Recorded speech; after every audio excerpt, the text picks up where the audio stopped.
বাচ্চারা এসো খেলনা নেবে খেলনা। বাচ্চারা চলে গেলাম, তাড়াতাড়ি এসো খেলনা নেবে খেলনা। বাচ্চারা খেলনা নেবে। এই হকার, এই দাঁড়া। কি হয়েছে ভাই? এই তোর কাছে যা আছে সবকিছু নামা। কেন লাগাবো ভাই? তোর এই সবকিছু আমরা কিনে নেবো, তাই তোকে সব নামাতে বলছে এখানে। ভাই আমি আপনাদের কাছে বিক্রি করব না। ভাইয়া ভাইয়া আমাদের দুজনকে খেলনা দেন। কি খেলনা নিবা তোমরা? আচ্ছা তোমাদের কি পছন্দ হয় তোমরা এখান থেকে বেছে নাও। এখান থেকে পিস্তল আর পুতুলটা নিব। আমি একটা ব্যাট নিব আর একটা পিস্তল নিব।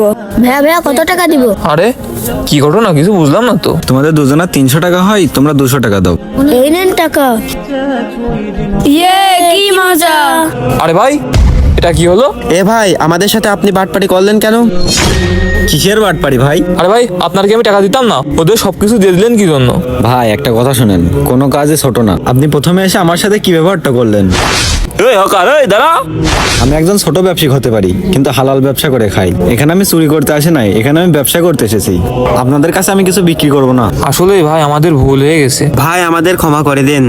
আল্লাহ ব্যবসাকে হালাল করেছেন, সেটা ছোট কিংবা বড় হোক, কিন্তু আমাদের সমাজের লোক ছোট ব্যবসায়িকদের ছোট করে দেখে, এটি খুবই ঘৃণ্যকর।